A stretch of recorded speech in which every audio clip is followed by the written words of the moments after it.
जय श्री गणेश। प्रिय श्रद्धालु भाइयों और बहनों, आज हम आपके लिए लेकर आए हैं एक ऐसी दिव्य, चमत्कारी और मनोकामना पूर्ण करने वाली कथा जिसे सुनने मात्र से जीवन के कष्ट दूर होते हैं और सुख समृद्धि का मार्ग स्वयं खुल जाता है। ये है बुधवार व्रत कथा, जो भगवान श्री गणेश जी और बुध ग्रह की कृपा प्राप्त करने का सबसे सरल और प्रभावशाली उपाय मानी जाती है। कहा जाता है कि जो भी श्रद्धा और विश्वास के साथ इस कथा को सुनता है, उसके जीवन से दरिद्रता, विघ्न, बाधाएं और मानसिक चिंताएं स्वतः समाप्त हो जाती हैं। लेकिन ध्यान रखिए, इस कथा को कभी भी अधूरी नहीं छोड़ना चाहिए। अधूरी कथा सुनने से ज्ञान भी अधूरा रह जाता है और फल भी पूर्ण रूप से प्राप्त नहीं होता। इसलिए पूरी श्रद्धा के साथ इस कथा को अंत तक अवश्य सुने। इस पावन कथा में आपको मिलेगा भगवान गणेश जी की असीम कृपा का रहस्य, बुधवार व्रत की महिमा और महत्व, जीवन में आने वाली बाधाओं से मुक्ति का सरल उपाय, सुख, शांति और धन वैभव प्राप्त करने का दिव्य मार्ग। क्या आपने कभी सोचा है कि जब जीवन के सबसे कठिन क्षणों में हर रास्ता बंद हो जाता है, तब कौन हमारे साथ खड़ा रहता है? क्या सच्ची भक्ति सच में चमत्कार कर सकती है? प्राचीन भारतवर्ष की पवित्र धरती पर एक ऐसा ही दिव्य राज्य था, धर्मपुर, जहां धर्म, प्रेम और आस्था का अद्भुत संगम देखने को मिलता था। इस राज्य के राजा गजेंद्र सिंह और उनकी तपस्विनी माताजी देवयानी की यह कथा केवल एक राजघराने की कहानी नहीं है, बल्कि यह विश्वास, त्याग और भगवान गणेश की अनंत कृपा की ऐसी गाथा है जो आपके हृदय को छू जाएगी। यह कहानी है उस अडिग विश्वास की जो हर संकट को हराता है। यह कहानी है उस भक्ति की जो स्वयं भगवान को पृथ्वी पर आने के लिए मजबूर कर देती है। तो आइए पूरे श्रद्धा और भक्ति के साथ सुनते हैं धर्मपुर की दिव्य गणेश कथा, जहां हर अध्याय में छिपा है एक चमत्कार और हर मोड़ पर मिलता है भगवान का साक्षात आशीर्वाद। तो आइए मन को एकाग्र करें, भगवान गणेश जी का स्मरण करें और इस दिव्य कथा का शुभारंभ करें। और यदि आप ऐसे ही धार्मिक और प्रेरणादायक कथाएं नियमित सुनना चाहते हैं, तो हमारे चैनल को सब्सक्राइब करना न भूलें और इस कथा को अंत तक जरूर देखें, ताकि आपको पूर्ण आशीर्वाद प्राप्त हो सके। अब शुरू होती है बुधवार व्रत कथा। प्राचीन भारतवर्ष के पुण्य भूमि में एक ऐसा राज्य भी था जिसकी महिमा चारों दिशाओं में फैली हुई थी। उस राज्य का नाम था धर्मपुर। जैसा नाम वैसा ही उसका स्वरूप था। धर्मपुर केवल एक राज्य नहीं, बल्कि धर्म, सत्य और न्याय का साक्षात केंद्र माना जाता था। वहां की वायु में भक्ति की सुगंध घुली रहती थी और वहां की मिट्टी में पुण्य की शक्ति समाई हुई थी। धर्मपुर के राजा थे गजेंद्र सिंह। वे केवल नाम के राजा नहीं, बल्कि सच्चे अर्थों में धर्म के रक्षक और प्रजा के पालनहार थे। उनका व्यक्तित्व अत्यंत तेजस्वी और प्रभावशाली था। उनकी आंखों में करुणा और उनके वचनों में सत्य की शक्ति बसती थी। जब भी वे दरबार में बैठते, तो ऐसा प्रतीत होता मानो स्वयं धर्मराज न्याय करने के लिए उपस्थित हो गए हों।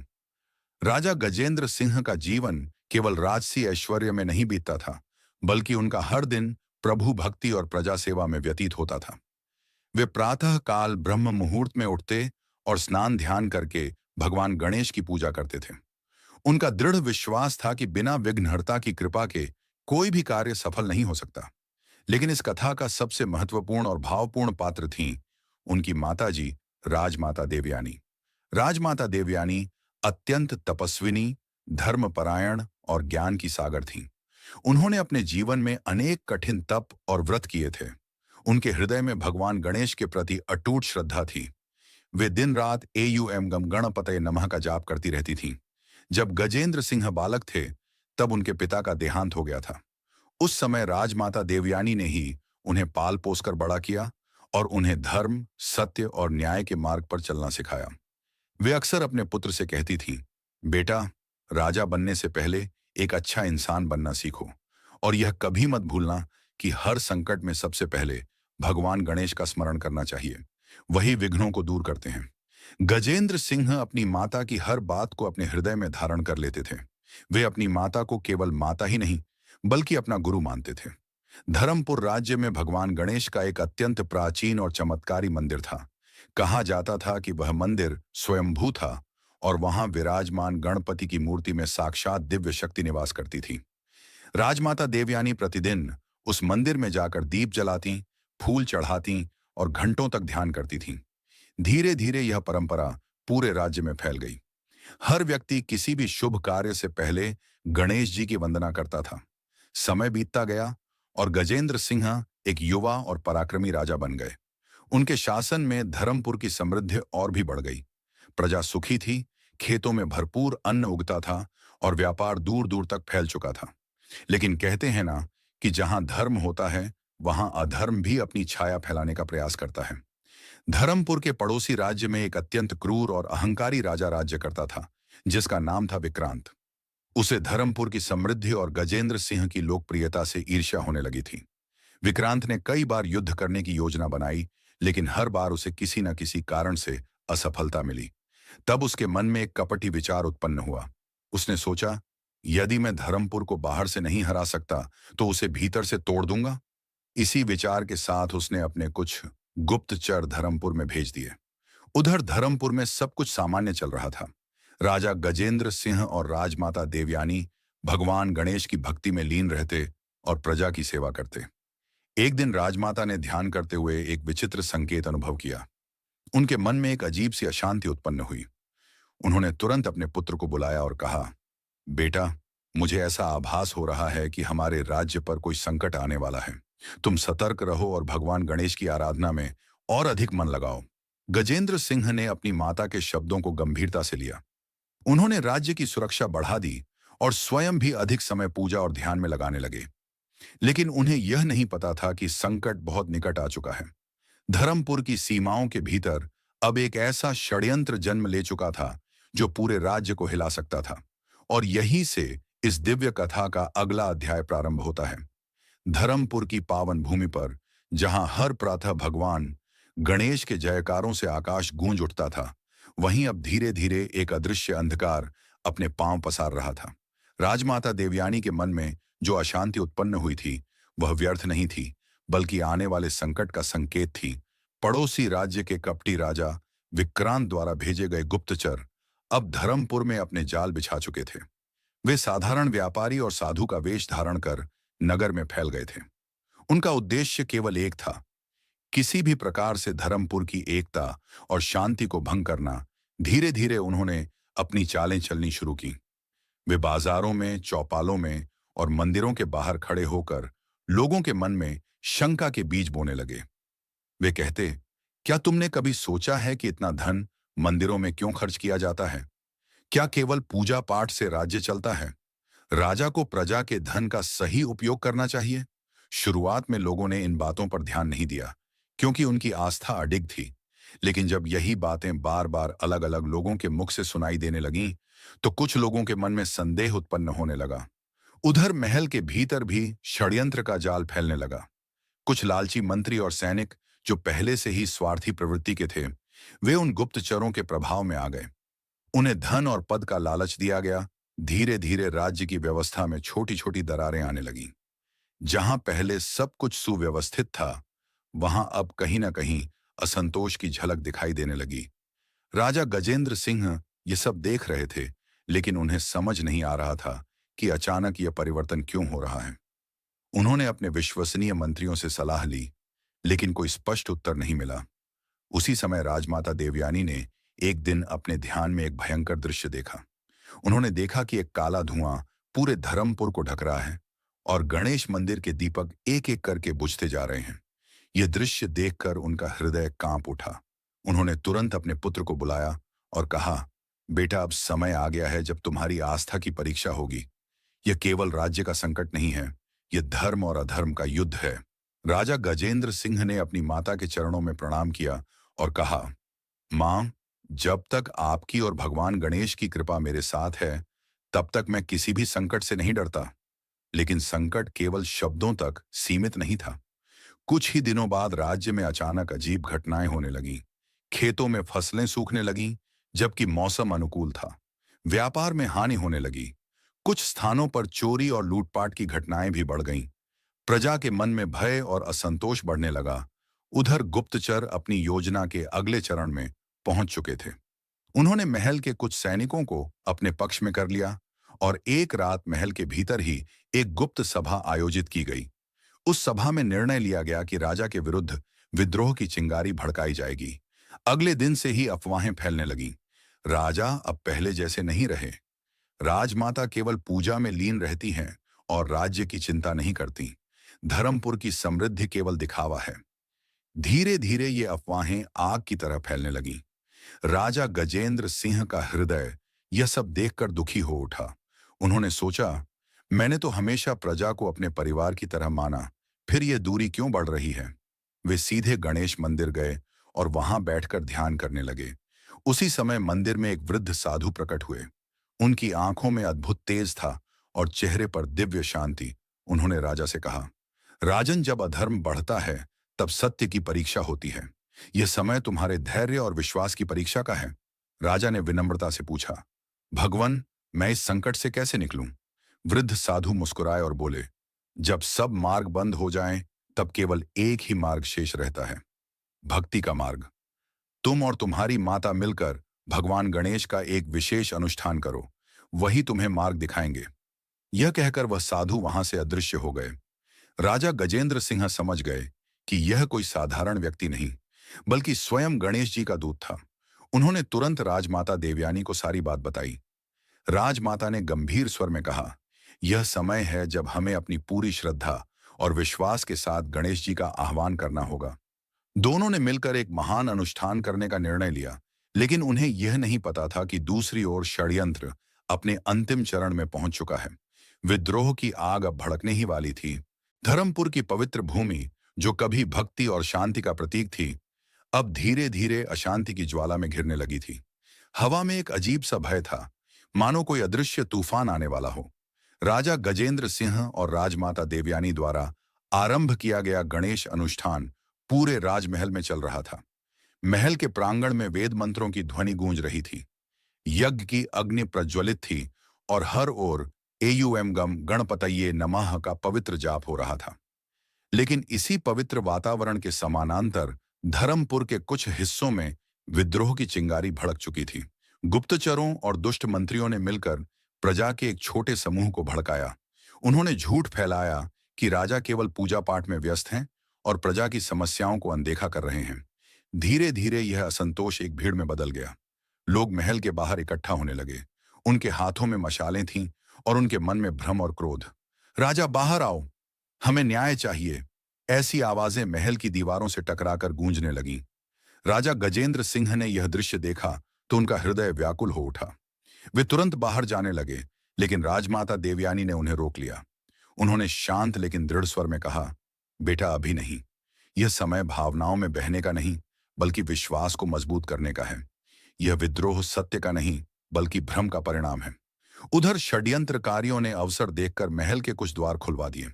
विद्रोही सैनिक और भटके हुए लोग महल के अंदर प्रवेश करने लगे। स्थिति अत्यंत गंभीर हो गई। महल के भीतर भगदड़ मच गई। सैनिकों में भी भ्रम फैल गया कि किसका साथ दिया जाए।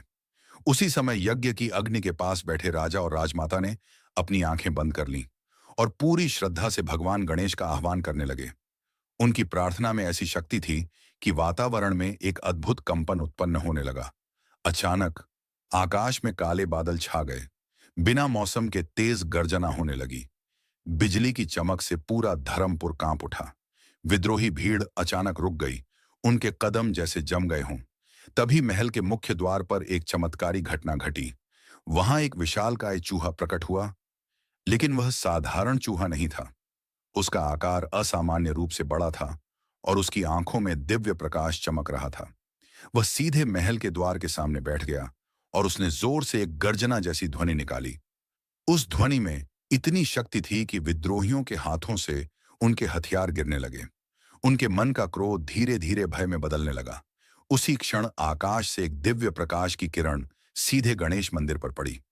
मंदिर के बंद कपाट अपने आप खुल गए, घंटियां अपने आप बजने लगीं और वातावरण में एक मधुर अलौकिक ध्वनि गूंज उठी। एयुएम गम गणपतये नमः। पूरे नगर में यह ध्वनि फैल गई। लोग जो विद्रोह कर रहे थे अचानक शांत हो गए। उनके मन का भ्रम दूर होने लगा। उन्हें अपने किए पर पश्चाताप होने लगा। उसी समय महल के प्रांगण में एक दिव्य स्वर गूंजा, जहां सच्ची भक्ति होती है वहां अधर्म टिक नहीं सकता। सबकी नजरें उस ओर उठीं और उन्होंने देखा, दिव्य प्रकाश के मध्य एक अद्भुत छवि प्रकट हो रही थी। हाथी के समान मुख, विशाल कान और करुणा से भरी आंखें। स्वयं भगवान गणेश प्रकट हो रहे थे। राजा गजेंद्र सिंह और राजमाता देवयानी तुरंत भूमि पर दंडवत लेट गए। उनकी आंखों से आंसू बहने लगे। भगवान गणेश ने अपनी करुणामयी दृष्टि से पूरे धर्मपुर को देखा। उनकी एक ही दृष्टि से विद्रोहियों के मन का सारा अंधकार समाप्त हो गया। जो लोग षड्यंत्र में शामिल थे, वे भय से कांपने लगे। भगवान गणेश ने अपनी सूंड से संकेत किया और उसी क्षण वे सभी गुप्तचर और दुष्ट मंत्री जो षड्यंत्र के पीछे थे, स्वयं ही सामने आ गए। उनकी सच्चाई सबके सामने उजागर हो गई। प्रजा को अब सब समझ आ चुका था। वे रोते हुए राजा गजेंद्र सिंह के चरणों में गिर पड़े और क्षमा मांगने लगे। राजा ने उन्हें उठाया और प्रेम से कहा, यह तुम्हारी गलती नहीं, यह अधर्म का छल था। धर्मपुर में फिर से शांति लौटने लगी। लेकिन भगवान गणेश की लीला अभी समाप्त नहीं हुई थी, क्योंकि असली शत्रु अभी भी पर्दे के पीछे था, राजा विक्रांत। और अब उसका सामना स्वयं भगवान की कृपा से होने वाला था। धर्मपुर में भगवान गणेश की पहली दिव्य लीला के बाद मानो अंधकार का अंत और प्रकाश का आरंभ हो चुका था। प्रजा के मन से भ्रम का पर्दा हट गया था और हर ओर फिर से भक्ति, प्रेम और विश्वास की गूंज सुनाई देने लगी थी। राजा गजेंद्र सिंह और राजमाता देवयानी के हृदय में कृतज्ञता की लहर उमड़ रही थी। वे दिन रात भगवान गणेश का धन्यवाद कर रहे थे। लेकिन जैसा कि भगवान ने संकेत दिया था, असली शत्रु अभी भी जीवित था। वह था कपटी और अहंकारी राजा विक्रांत। धर्मपुर में हुए चमत्कार की खबर जब विक्रांत तक पहुंची तो वह क्रोध से पागल हो उठा। उसने अपने दरबार में गर्जना करते हुए कहा, एक चमत्कार ने मेरे षड्यंत्र को विफल कर दिया, लेकिन अब मैं स्वयं युद्ध करूंगा। मैं देखता हूं कि वह गजेंद्र सिंह और उसका भगवान गणेश मुझे कैसे रोकते हैं। उसने तुरंत अपनी विशाल सेना को तैयार होने का आदेश दिया। हाथियों, घोड़ों और रथों से सुसज्जित उसकी सेना युद्ध के लिए निकल पड़ी। उधर धर्मपुर में भी युद्ध की आहट सुनाई देने लगी। राजा गजेंद्र सिंह ने अपनी सेना को तैयार किया, लेकिन उनके मन में युद्ध से अधिक विश्वास भगवान गणेश की कृपा पर था। उन्होंने युद्ध से पहले गणेश मंदिर में जाकर प्रार्थना की, हे विघ्नहर्ता, यह युद्ध केवल भूमि का नहीं बल्कि धर्म और अधर्म का है। हमें सही मार्ग दिखाइए। राजमाता देवयानी ने भी अपने पुत्र के साथ बैठकर एक विशेष गणेश यज्ञ प्रारंभ किया। उधर विक्रांत की सेना धर्मपुर की सीमाओं तक पहुंच चुकी थी। दोनों सेनाएं आमने सामने खड़ी थीं। वातावरण में तनाव था और फिर युद्ध प्रारंभ हुआ। विक्रांत की सेना संख्या में अधिक थी और अत्यंत आक्रामक भी।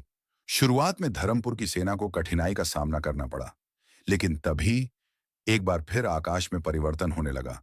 घने बादल छा गए, तेज हवाएं चलने लगीं और एक अद्भुत दिव्य ऊर्जा पूरे युद्ध क्षेत्र में फैल गई। तभी अचानक युद्ध भूमि के बीचों बीच धरती कांपने लगी और वहां से एक विशाल चट्टान फटकर अलग हुई। उसके भीतर से एक दिव्य प्रकाश निकला और उसी प्रकाश से प्रकट हुआ एक विशाल, अद्भुत, दिव्य मूषक, चूहा। लेकिन इस बार वह पहले से भी अधिक विशाल और तेजस्वी था। उसकी आंखों में अग्नि की ज्वाला और शरीर से दिव्य आभा निकल रही थी। वह मूषक सीधा विक्रांत की सेना की ओर बढ़ा। जहां जहां वह गया, वहां वहां विक्रांत की सेना में भय फैलने लगा। घोड़े बेकाबू होकर भागने लगे, हाथी चिंघाड़ने लगे और सैनिक अपने हथियार छोड़कर इधर उधर भागने लगे। पूरा युद्ध क्षेत्र अराजकता में बदल गया। विक्रांत यह सब देखकर क्रोध से कांप उठा। वह स्वयं अपने रथ से उतरकर युद्ध भूमि में आया और गर्जना करते हुए बोला, यह सब छल है, मैं किसी चमत्कार से नहीं डरता। जैसे ही उसने यह कहा, आकाश में एक प्रचंड गर्जना हुई और एक दिव्य प्रकाश सीधे उसके सामने आकर ठहर गया। उस प्रकाश के मध्य वही अद्भुत, करुणामयी और तेजस्वी स्वरूप प्रकट हुआ, स्वयं भगवान गणेश। विक्रांत की आंखें चौंधियां गईं, लेकिन उसका अहंकार अभी भी जीवित था। उसने तलवार उठाई और भगवान की ओर दौड़ा। तभी भगवान गणेश ने अपनी सूंड से हल्का सा संकेत किया और उसी क्षण विक्रांत के हाथ से उसकी तलवार गिर गई। उसका शरीर कांपने लगा और वह भूमि पर गिर पड़ा। उसके मन का सारा अहंकार पल भर में चूर हो गया। उसकी आंखों से आंसू बहने लगे। वह कांपते हुए बोला, हे प्रभु, मैं अंधा हो गया था। मैंने अधर्म का साथ दिया, मुझे क्षमा कर दीजिए। भगवान गणेश ने शांत स्वर में कहा, जो अपने अपराध को स्वीकार कर लेता है उसका मार्ग अभी भी खुला होता है। लेकिन विक्रांत के पाप बहुत भारी थे। उसी क्षण धरती हिली और एक तेज प्रकाश के साथ विक्रांत का शरीर वहीं भूमि में समा गया।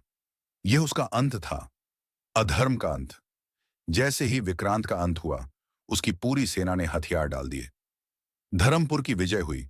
राजा गजेंद्र सिंह ने युद्ध भूमि में ही भगवान गणेश को प्रणाम किया। उनकी आंखों में कृतज्ञता के आंसू थे। भगवान गणेश ने आशीर्वाद देते हुए कहा, जब तक इस धरती पर सच्ची भक्ति और धर्म रहेगा, तब तक मैं अपने भक्तों की रक्षा करता रहूंगा। यह कहकर वह दिव्य प्रकाश धीरे धीरे आकाश में विलीन हो गया। धर्मपुर में फिर से शांति और समृद्धि लौट आई। गणेश मंदिर के द्वार हमेशा के लिए खोल दिए गए और वहां भक्ति का प्रवाह पहले से भी अधिक बढ़ गया। लेकिन इस कथा का अंतिम अध्याय अभी शेष है, क्योंकि अब आने वाला था भक्ति का सबसे बड़ा फल और भगवान की अंतिम कृपा। धर्मपुर की भूमि पर अब फिर से शांति, समृद्धि और भक्ति का प्रकाश फैल चुका था। राजा गजेंद्र सिंह के न्यायपूर्ण शासन और राजमाता देवयानी की तपस्या के कारण पूरा राज्य सुख और संतोष से परिपूर्ण हो गया था। हर दिशा में भगवान गणेश के जयकारे गूंजते थे और गणेश मंदिर में भक्तों की भीड़ दिन रात लगी रहती थी। विक्रांत के अंत के बाद मानो अधर्म का अंधकार पूरी तरह मिट चुका था। लेकिन संसार का नियम है कि जब सब कुछ पूर्ण प्रतीत होता है, तब ईश्वर अपने भक्तों की अंतिम परीक्षा अवश्य लेते हैं। एक दिन की बात है। राजमाता देवयानी प्रातःकाल मंदिर में ध्यान कर रही थी। अचानक उनके शरीर में एक विचित्र कंपन हुआ और उनकी आंखों के सामने अंधेरा छा गया। वे वहीं भूमि पर गिर पड़ी। पूरे महल में हाहाकार मच गया। राजा गजेंद्र सिंह दौड़ते हुए मंदिर पहुंचे और अपनी माता को इस अवस्था में देखकर उनका हृदय फट पड़ा। उन्होंने तुरंत वैद्यों को बुलाया, औषधियां दी गईं, मंत्र जाप किए गए, लेकिन कोई लाभ नहीं हुआ। राजमाता अचेत अवस्था में थीं। दिन बीतते गए। राजा गजेंद्र सिंह की चिंता बढ़ती गई।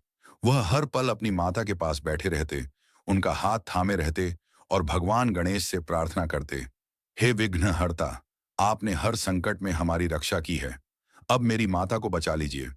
लेकिन इस बार स्थिति अलग थी। कोई चमत्कार नहीं हो रहा था।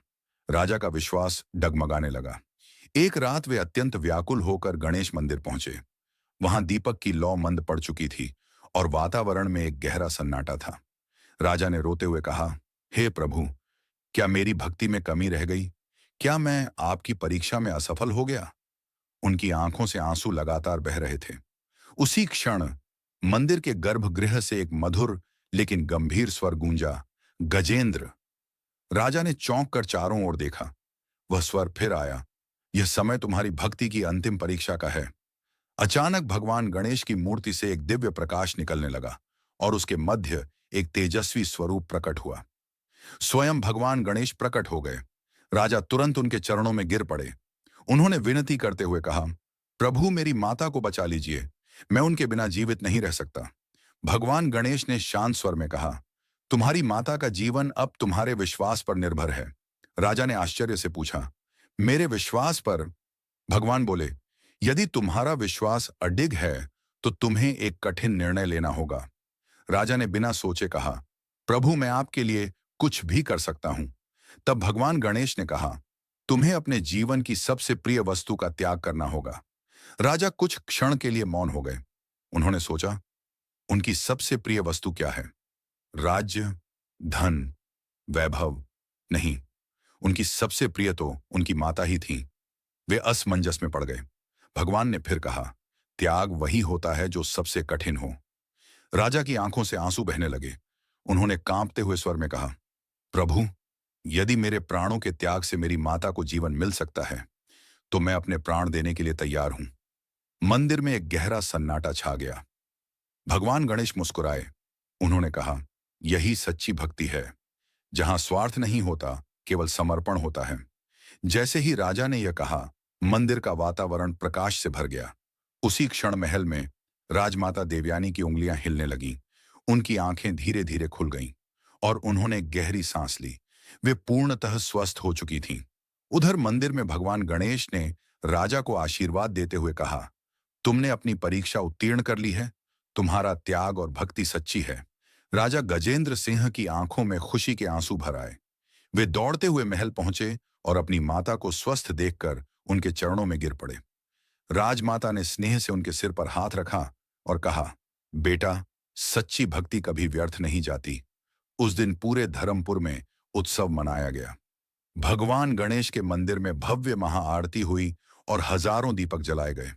लेकिन भगवान की कृपा का अंतिम और सबसे बड़ा आशीर्वाद अभी शेष था। धर्मपुर की पावन भूमि पर उस दिन का दृश्य अत्यंत अद्भुत और अलौकिक था। चारों ओर दीपों की ज्योति जल रही थी, मंदिरों की घंटियां निरंतर बज रही थीं और हर दिशा में केवल एक ही स्वर गूंज रहा था, गणपति बप्पा मोरया। राजमाता देवयानी के स्वस्थ होने के बाद पूरा राज्य मानो नवजीवन से भर उठा था। प्रजा के हृदय में राजा गजेंद्र सिंह के प्रति सम्मान और प्रेम और भी बढ़ गया था। सभी यह समझ चुके थे कि उनका राजा केवल एक शासक नहीं, बल्कि सच्चा भक्त और त्यागी आत्मा है। उस रात राजमहल में एक भव्य उत्सव का आयोजन किया गया, लेकिन राजा गजेंद्र सिंह और राजमाता देवयानी के मन में एक ही भावना थी, कृतज्ञता।